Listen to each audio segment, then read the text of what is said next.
It's the final week of the NFL regular season, so you know what that means. This is your final Blue Rush preview show. It's our show and podcast for the New York Post and SNY. And I don't think I need to really hype this game up. The 5-11 Giants are pretty much playing for pride and draft position at this point, whereas the Eagles at 11-5 are trying to get either some sort of momentum going or rest some guys to get ready for the playoffs. But there's still a lot of storylines behind it. So let's intro the rest of the gang. Two-time Super Bowl champ Lawrence Tynes is here, and New York Post Giants beat writer Paul Schwartz joins us as well. Fellas, we know how one-sided this matchup has been for years, but the Giants did take them down to the last play at the Link just 2 weeks ago, so there's no telling what can happen on Sunday. Everyone's still going to be locked in, obviously, because there's so much going behind this game, so many storylines. But first and foremost, how you guys doing? Looking good today. Thank you. Yeah, you guys are all looking good, always looking good. Yeah, I'm excited to watch this game. Like I said on the postgame show, this is going to be maybe a good catapult into the offseason for the Giants. There's some turmoil in Philly. We can maybe talk about it. I just got done this morning watching all of the press conferences that A.J. Brown had. It seemed like it went on for 2 hours. You know what I'm saying? Yep. And then, he was defending himself. Then he was talking at the media. He wanted to meet the guy who wrote a story and ask him a question. So Nick Sirianni, Jalen Hurts, professional as always. There's something going on there, right, Paul? There's something there. And obviously they're 1-4 in these last 5 games. So maybe right for the pickings here for the Giants. Yeah, I mean, it's amazing. I mean, they were 10-1, and the number 1 seed in the NFC. They're 1-4 in their last 5 games. The one victory is against the Giants, of course, because the Giants, this Giants for a decade don't know how to beat the Eagles. But it will be interesting. This will be interesting to see. Do the Eagles have that response in them? Do the Giants have fight in them?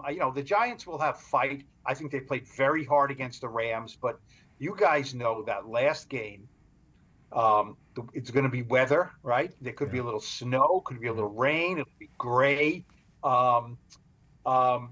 Guys play hard, but no one wants to get hurt in the last quarter of the last game of the season and have to rehab the whole offseason. It's just a fact of life. So there's a lot of factors that play in these last games. And I also, Lawrence, I'm not a believer in a catapult and a springboard. I think it would help this team feel good about themselves. I think it means virtually nothing going into next year, but it will help the fans a little bit. Those who aren't obsessed with the draft, it will help the fans to walk out of there. As Darius Slayton said to me, it would be good if our fans leave not feeling crappy and the Eagles fans leave feeling crappy. Excuse the language, but that's what he said. It's better for them to feel like crap than for our fans to feel like crap. And, I think that was a very appropriate word for what has happened a lot this season. Was he excusing the word? He was excusing crappy? Yeah, that's what I'm saying. It's a PG. We're Reddit. We're PG-13. He wasn't. He's too nice of a guy sometimes.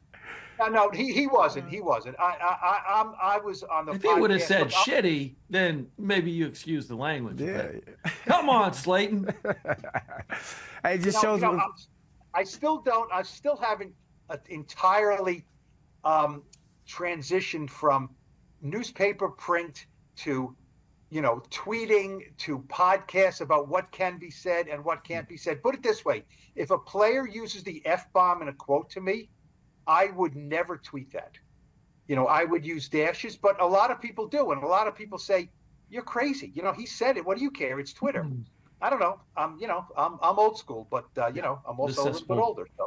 Still got some classy people in the media. I absolutely love it, Paul. You used to stay classy, San Diego.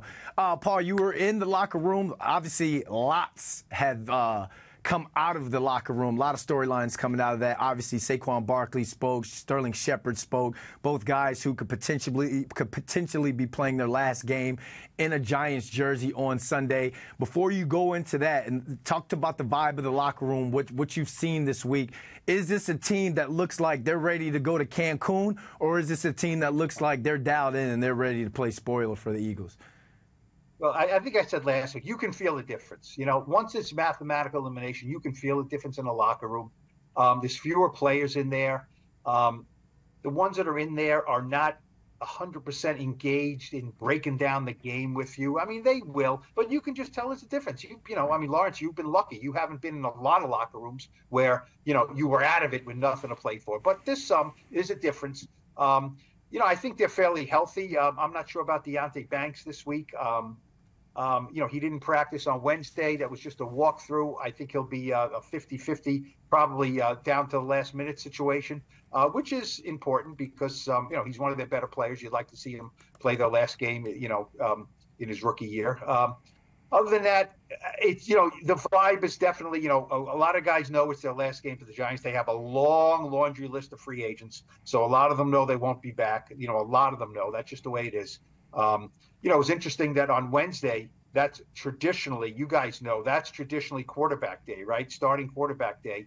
And Saquon Barkley held court. We don't know what's going to happen with him for next year. Sterling Shepard held court. We know he won't be back, that his career is likely over.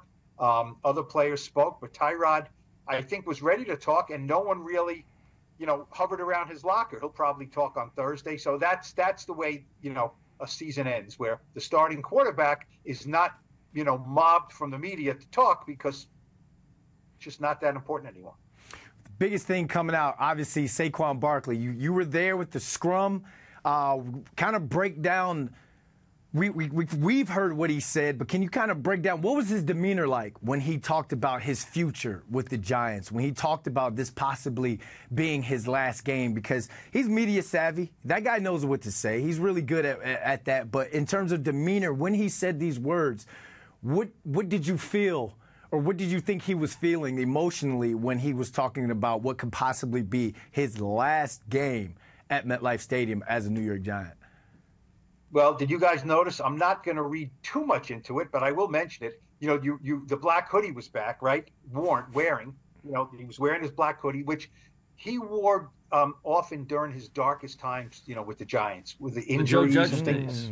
Interesting. He'd be sitting in his locker, the hoodie, and I remember thinking, what happened to Saquon? This is, he was like a broken guy because he was hurt and he was frustrated.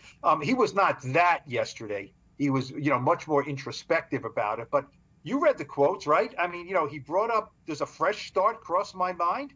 I guess anybody, when you look at the season, the way it went, I feel everybody would want a fresh start, and he said, not saying somewhere else, but just a clean slate, fresh start. These are buzzwords, right? He wants to be back. The Giants haven't said or haven't decided right now. He's definitely not coming back, but I don't see how a contract would work. He did not help himself this year.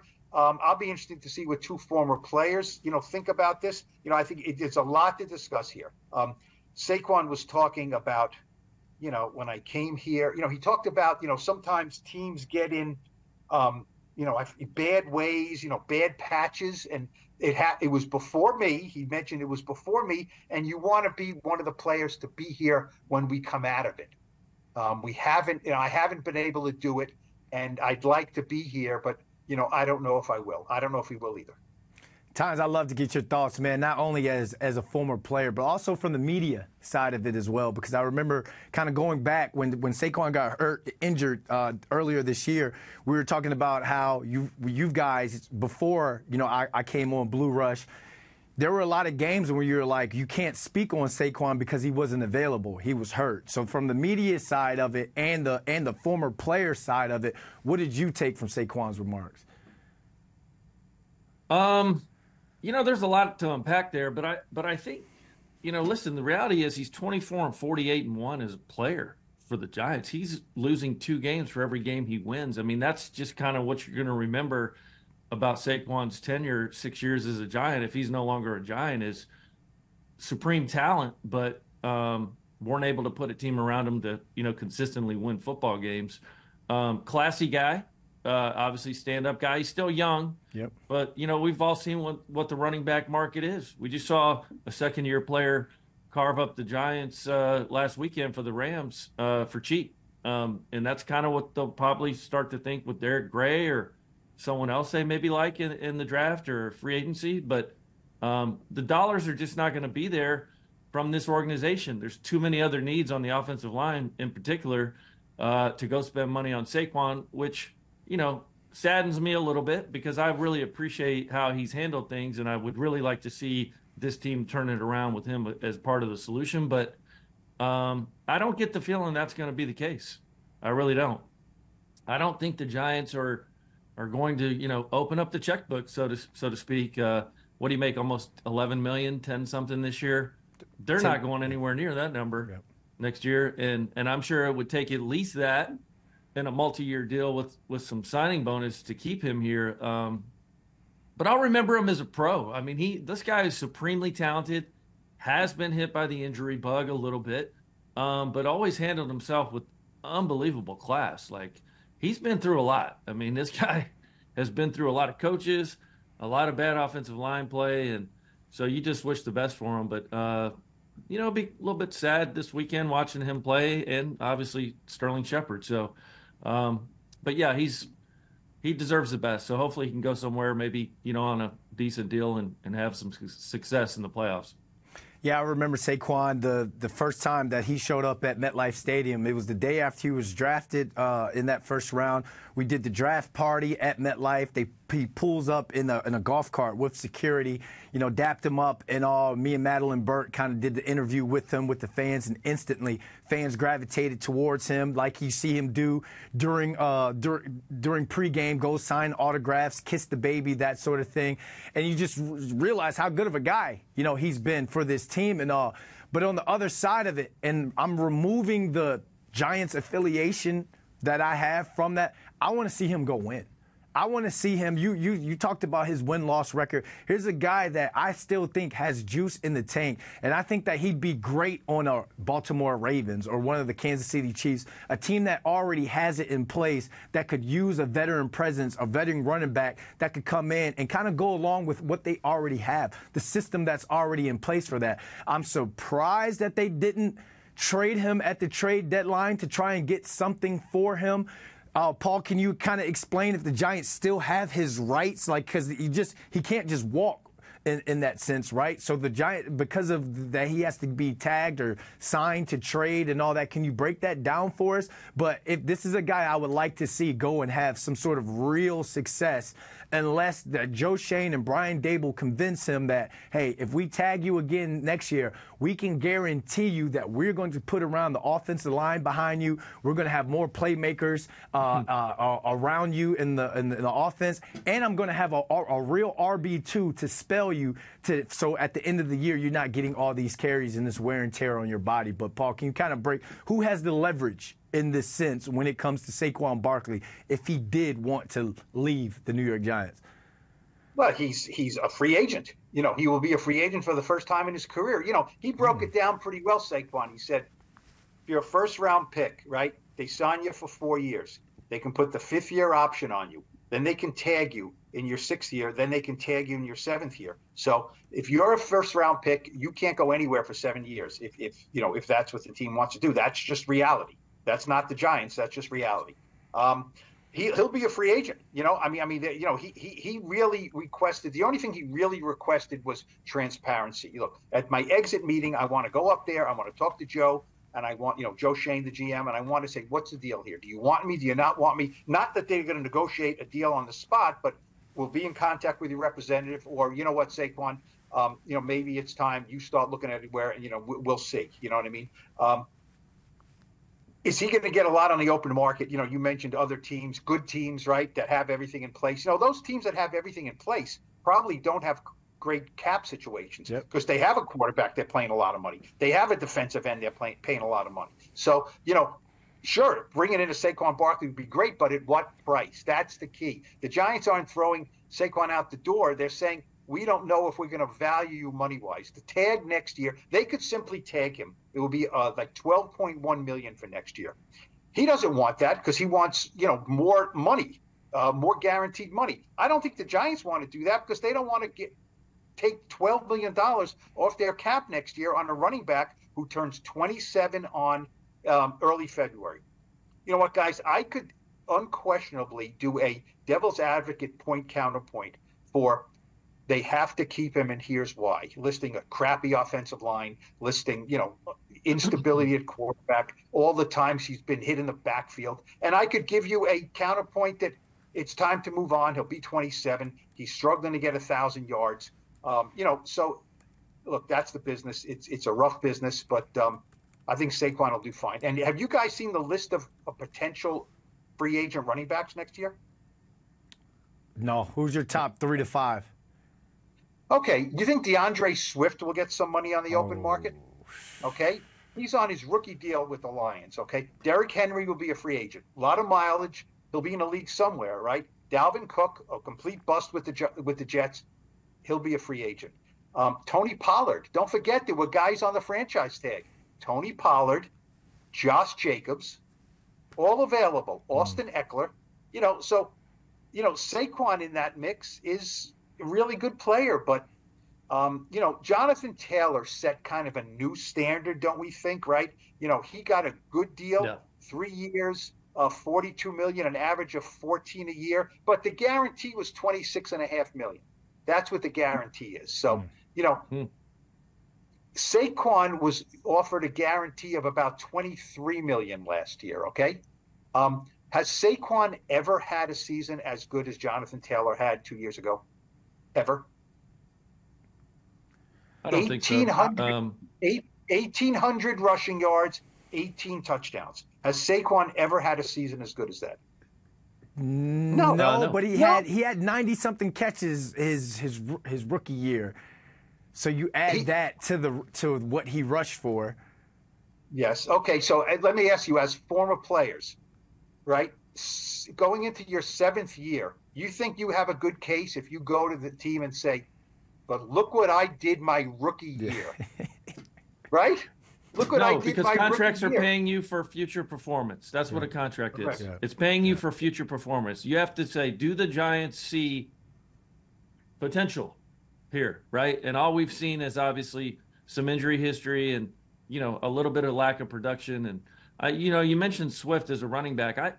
I think teams knock running backs down a little bit, obviously, because he's playing in front of the greatest offensive line in the game. Yep. I think Saquon would look very similar to him behind that offensive line. There's no doubt about it.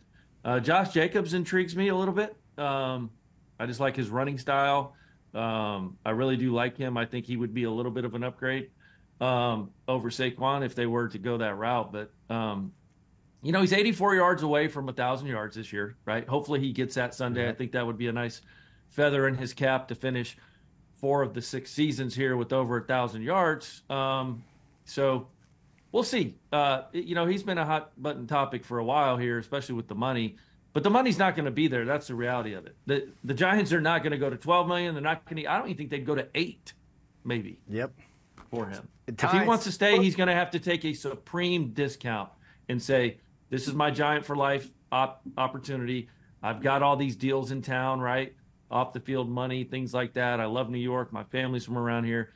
But sometimes in your career you have to do that, and that's okay because they're going to bring someone else in to help. And maybe it's Eric Gray to help take some of the load off of him. You can't pay him $8 million a year and run him 31 times a game like they were doing, early in the season. That's when you start raising your eyebrows a little bit, like, hey, I didn't sign up for this. But 15 carries a game, something like that, leadership in the locker room. You will pay a certain dollar amount for that, but it's not going to be $10 million. I'll tell you what. Now that you mentioned Swift, and if he goes and gets his money somewhere. If that exit meeting with Joe Shane and Saquon Barkley doesn't look like there's a path to bring him back in, I see him going to Philly. Now that you said that, I see him going to Philly behind that offensive line and taking a deal that may be up to $8 million, but incentive-based. Paul, go ahead. I cut you off. No, I think I cut you off. It's just very complicated with him because he could conceivably he was the Walter Payton Man of the Year nominee last year. He is this year. He could win it. Every team nominates somebody, but there's a few favorites every year. Eli was a favorite. Watt. When he made J.J. Watt when he raised millions of dollars for relief, right? He was, Saquon could really win it this year. And you imagine him that week of the Super Bowl winning the Walter Payton Man of the Year award, which is just a huge award in your league. And he doesn't have a team. You know what I mean? And he doesn't have a team. But we know he's a great player. We know he's a great guy. We know he's a great guy. That is unquestioned that he's a terrific guy. I just don't know. Saquon said, "Well, it's not up to me." Well, it is up to him to some degree. I think he and his team, his management team, misread the market last year, and should have taken what the Giants offered, because now he would be guaranteed $12 million for next year as well. You know what I mean? So I think they misread the market. Will they read the market correctly this year with all these free agents saying, am I going to get a lot more elsewhere than I will from the Giants? Or yesterday was the first time when I listened to Saquon, I thought in my head, he is considering leaving because he thinks it might be better for him. You know what I mean? That I've done everything I can to try to win here. It's not working. They're not going to pay me a ton of money. I could probably get the same money elsewhere. And as you said, Lawrence, go to the Eagles. Go to, or you said, Brandon, go to a different team and start fresh. I think that's a real thought in his head right now. I don't think the money's going to be there in free agency, to be honest. Yeah. I really don't. I just don't see it. Like you said, there's too much supply in the market. You mentioned all these running backs that are free agents. I just don't see the demand for a guy. He's a good player. Not great anymore. He's a good player. I don't think there's going to be a huge demand for his services, to be honest. Well, if you can't get the money, you got to go to where you're going to win. So that puts all these other, like the Ravens and the Chiefs and the Eagles, that puts those teams in play because obviously, like you said, great job mentioning his record as a Giant. But now, at the end of the day, you just want as many victory Mondays as you can get, especially when you're on the other side of Father Time when it comes to your time in the NFL. All right, 84 yards for him to get 1,000 yards. The Eagles coming into town. It came down to the last game. The Eagles can win the NFC East with the win and the Cowboys loss. Nick Sirianni has kind of not ruled out potentially resting players. You're shaking your head, Paul. Do you think he comes up here and he's looking for blood? I don't know what the heck Nick Sirianni is talking about half the time. Resting, first of all, the Cowboys and Commanders play the same time as the Giants, right? So what is Sirianni going to be looking up at the scoreboard and saying, oh, the Commanders went ahead, take out the left tackle. Oh, the Cowboys went ahead, put them back in. Do we think the Commanders are going to beat the Cowboys? We don't, but stranger things have happened. If the Commanders upset the Cowboys and the Eagles beat the Giants, the Eagles are the division champions, right? And get a home game. We talked about the Eagles being 10-1. I always look at it sometimes from a selfish point of view. If I have to go cover playoff games when the Giants aren't in it, I just take a drive south on the turnpike and cover the Eagles, right? It's great. I don't have to get on a plane. And for years, it would be like, I can just go cover 2 games at the Link because they have the home field advantage. They're going to be the 5 seed and have to go on the road. So what is he talking about? He's not going to bench players or limit players. I just don't see that at all. He's playing for a division title. What are the chances, though, that Washington beats Dallas? And I know the Cowboys stink on the road, but come on. The Commanders melded in weeks ago. They're horrendous. Yeah. I think the Cowboys go in there. You may see in the first half, he looks up, he goes, holy cow, they're up 28-7. They're not losing this one. And then maybe you make an adjustment at the halftime because it doesn't change your position one way or the other. It's still Giants-Eagles, which I think he respects, right? He loves kind of rubbing it in our face a little bit that they own us and beat us. But again, this team has been reeling 1-4 in their last 5. Yep. He needs to find something. So I don't know that you can sit the starters. Maybe in the second half, go out there, play Jalen, play AJ. Devontae, I think, is banged up. But I think you got to go out there with your first string guys and get to work and see if you can find something. Because it's not a guarantee against this Giants defense that you're going to find, some consistency. So we'll see. I do think we see the starters for sure. I just don't know for how long. They need that consistency and they need that chemistry back again. I mean, we were talking a little bit off camera before we got on the show. We talked about A.J. Brown's, I guess, stand-up comedy special on Netflix because he spent so long at his locker. Man, it was a long time. Making up for lost time because at first he didn't want to talk the last couple of weeks, but now he wants to talk, and he had his own should have had a podcast at his locker room. But you could see how, you know, he's kind of trying to own things in a way, and then he's saying, like, Nick Sirianni jumped on that grenade for us. But you can see there's something there in terms of they don't, and when the reporters aren't there and they're in that offensive meeting room and they're having just a players-only meeting, there may not be any finger-pointing going on, but there's a lot of guys like, hey, we need to step it up in our position group. We need to be more consistent in our position group, and we need to come together and help our defense. I think this offense finally realized after going 10-1, defense ain't that nice. Defense is not that good. So last year, with the defense being so strong, that offense was allowed to kind of do what they want. They controlled the tempo. They ran the ball. They took shots when they want. Now they have to be somewhat methodical. They've got to kind of hold the ball, keep their defense off the field. They've got to kind of, in that sense, so that their offense has now had to completely shift and change its identity. And I believe it's kind of caught their offense off guard in a way. And now guys were not feeling like, oh, I'm not getting the ball, or we're not punching in, we're not getting in the end zone as much as we did. When you're not having as much fun as you did last year on that run, and now you feel like you're kind of equal to the teams that you're playing, that's going to hit you. And that's why I see A.J. Brown and those guys being frustrated. But on Sunday, they have to get going. And like you said, Tynes, this Giants defense, they could really play spoiler. They could really mess things up and mess up their momentum going into the first round of the playoffs. Yeah. Well, they don't have much, right? They've lost 4 out of 5. We need our 2 best players on the D-line to show up. Dexter and Kayvon have to come in and play well. I was doing some stat diving, which you guys know I love doing. And it's not always for good stats. I'm looking for bad stats too. Who do you want to beat in your division? All of them, right? You want to win games where? In your division. Dallas, Philly, and Washington. Okay, I'm going to give you 2 numbers here. Actually, I'm going to give you many numbers. But Kayvon Thibodeau, 6 games against Dallas and Philly. 0 sacks. What's our record?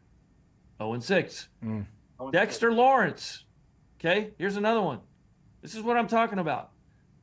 10 games against Dallas. How many sacks do you think Dexter has? 0. Hey. 10 games. He has 8 games against Philly, 2 sacks.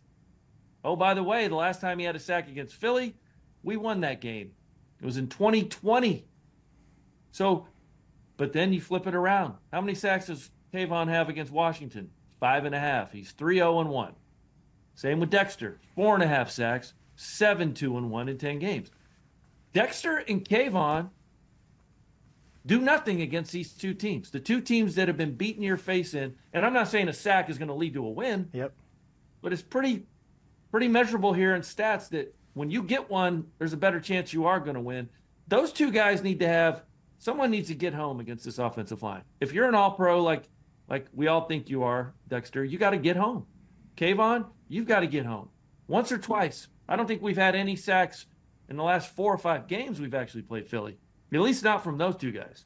So I'm still looking for production, right? I know it's the last game and everyone's ready to go home in Cancun and St. Bart's and go hang out with Bezos down there on his big yacht. But I am still looking for production from these guys because beating Philly's a big deal. Beating Philly's a big deal, and this is going to be a playoff team. We know that. So got my eyes squarely on those 2 guys. Go make a play. Someone's got to make a play. Well, and also, you can pad your stats. You know what I mean? There's nothing wrong with, Kayvon has kind of been stuck on 11.5 sacks. And, he wants to go in the offseason, get a couple, get a few more. I mean, it's not even selfish. It's just, this is my last chance to put up some things. Look, last year after the season,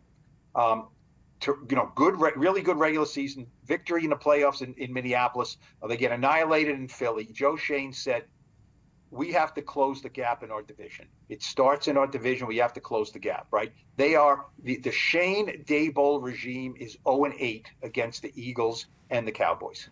Okay, 0-8 against the Cowboys. The Cowboys scored 89 points against the Giants last year, this year, which is the most they've ever scored against the Giants in a season. So there has been no gap closing against the Cowboys.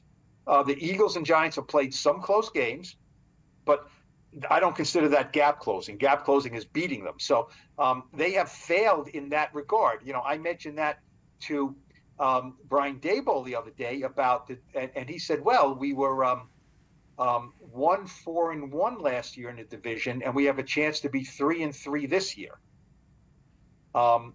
Okay, but first of all, they were 1-5-1 last year. He wasn't counting the playoff loss to the Eagles, and they can be 3-3 in the division if they beat the Eagles, right? Let's not, if they beat the Eagles, they'll be 3-3, but they're 2-0 against the Commanders. Last year they were 1-0-1 against the Commanders. Okay, and as I wrote the other day, or I'll put in the paper this weekend.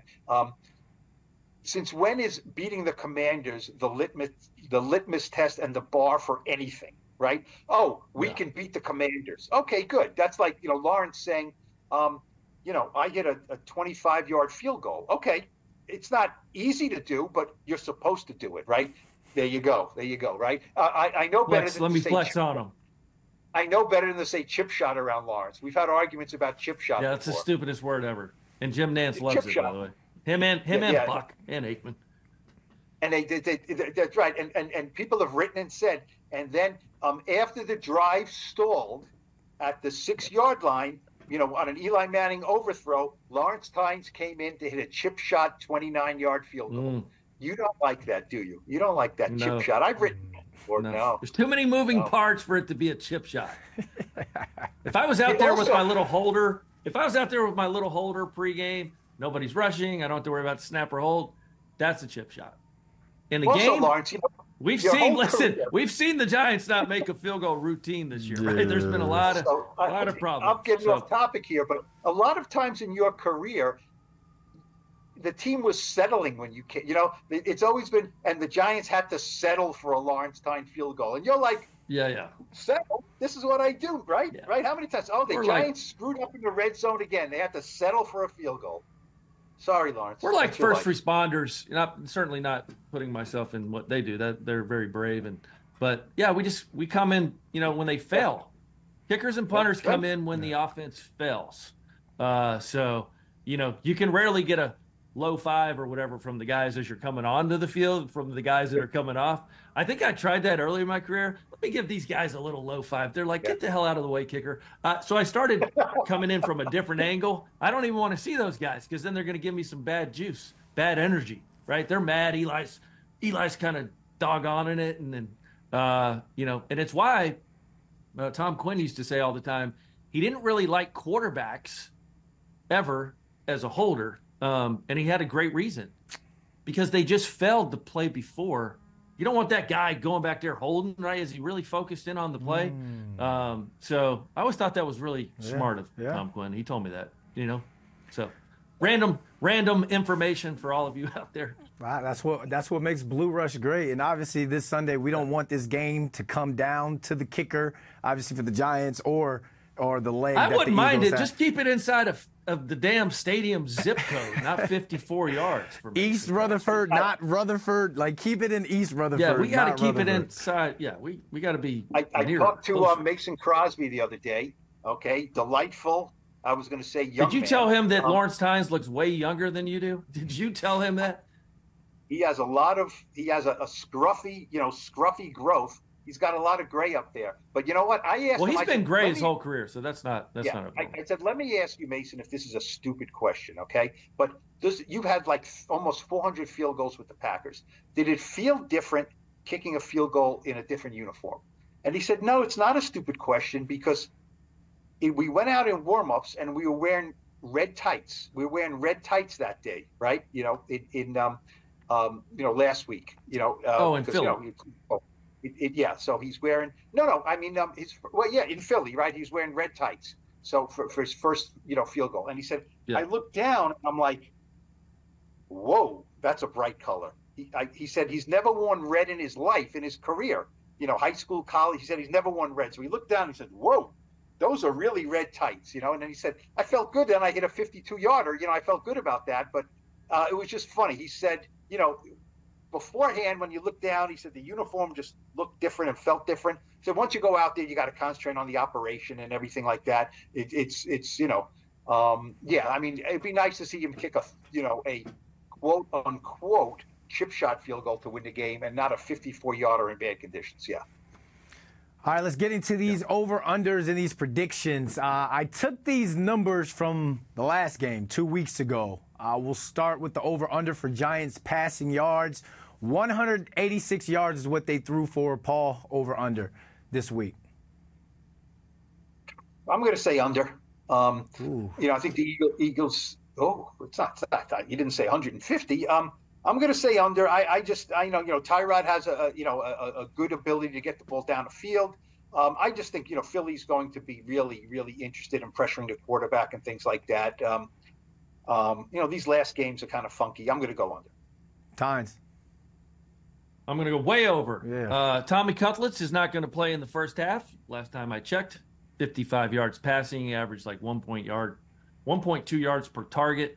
Tyrod Taylor came in and threw for 133 yards just in that half alone. So, I did go to Troy. We've talked about my math skills.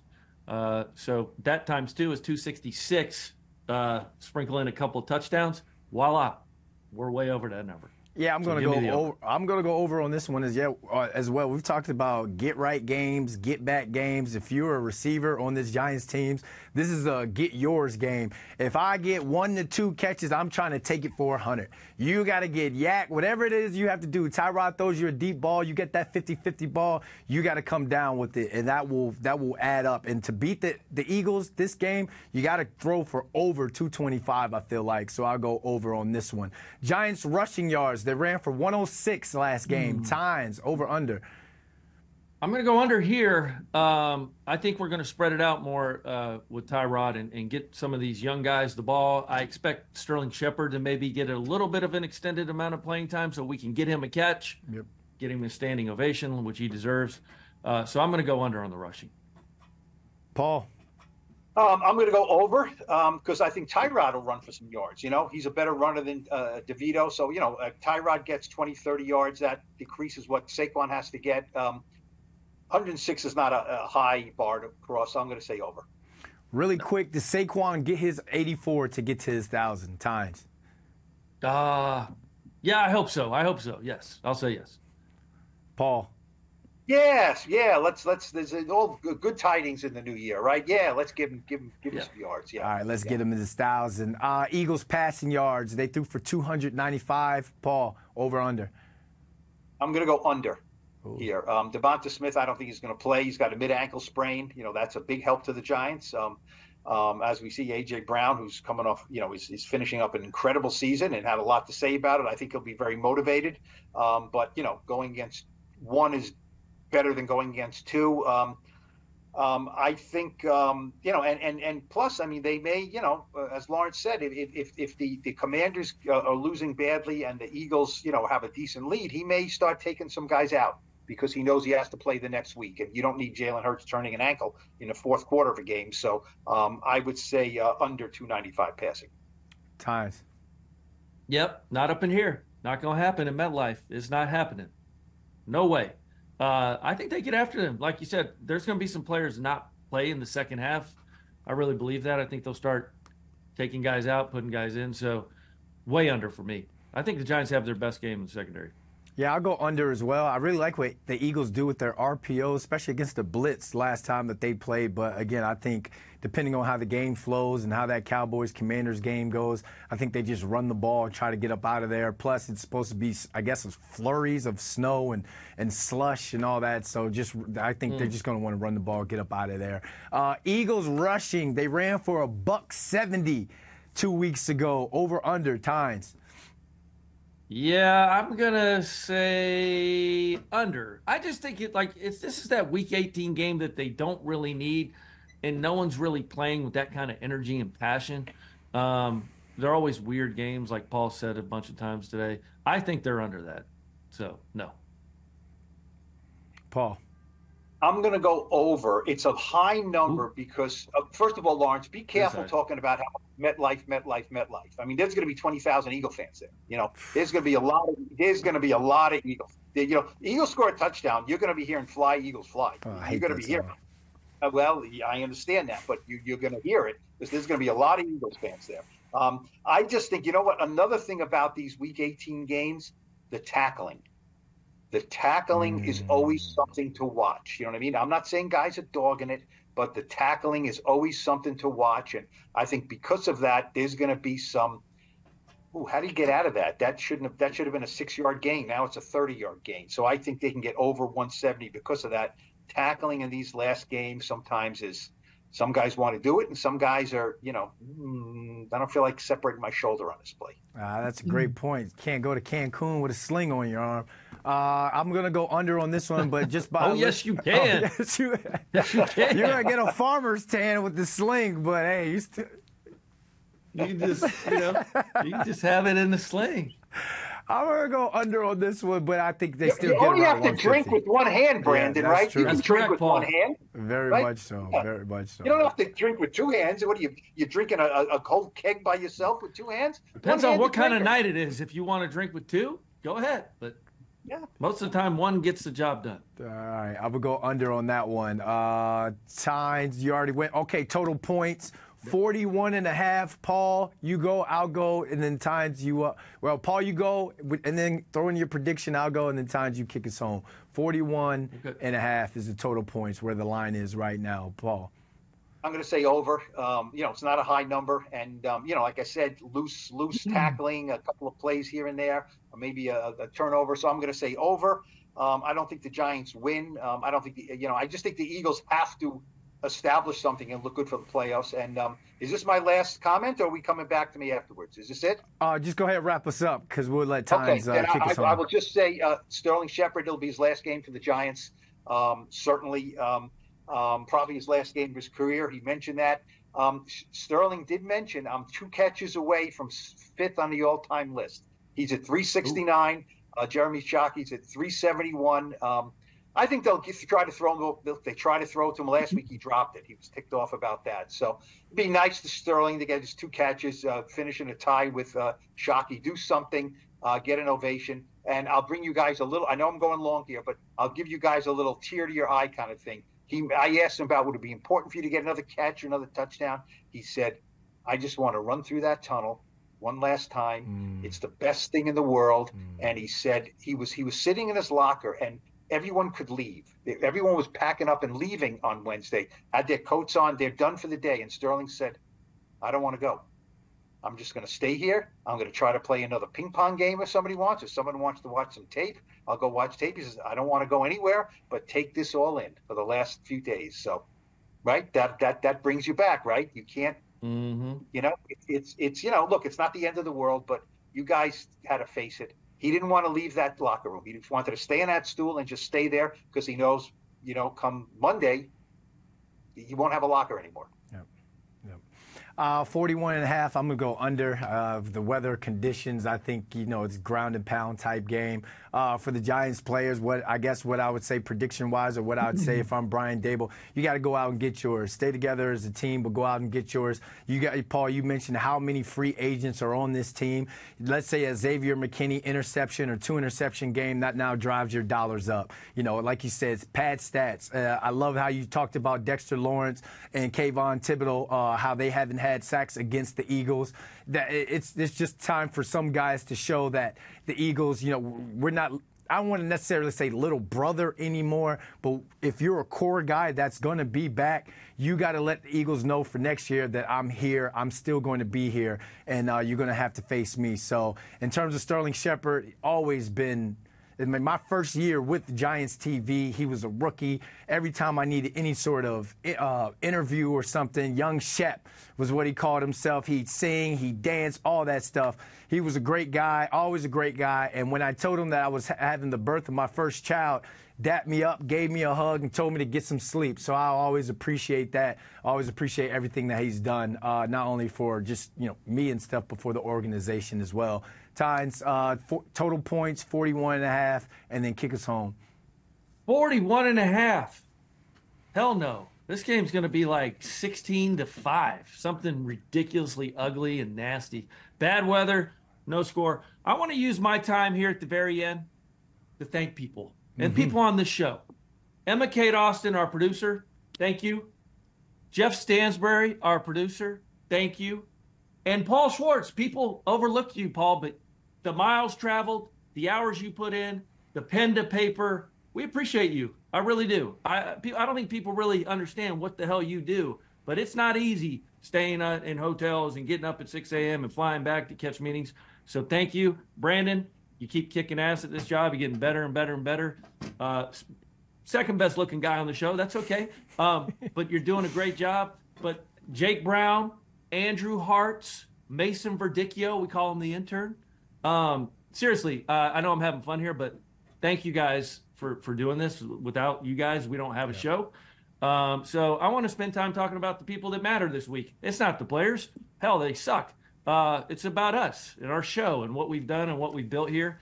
And the fans. Thank you guys for commenting, good and bad. We like all of them. And keep watching. So we appreciate you guys. And thank you for all your work you do behind the scenes, making this show awesome. Yeah, I mean, there's been times where I've been walking around during the in-game MC stuff, and people will come up and be like, hey, you and Tynes need to lay off of Paul a little bit more. Tell Tynes in London stop being, or tell Tynes, you and Tynes stop being haters or something. So people are watching, people are commenting, and people are showing love.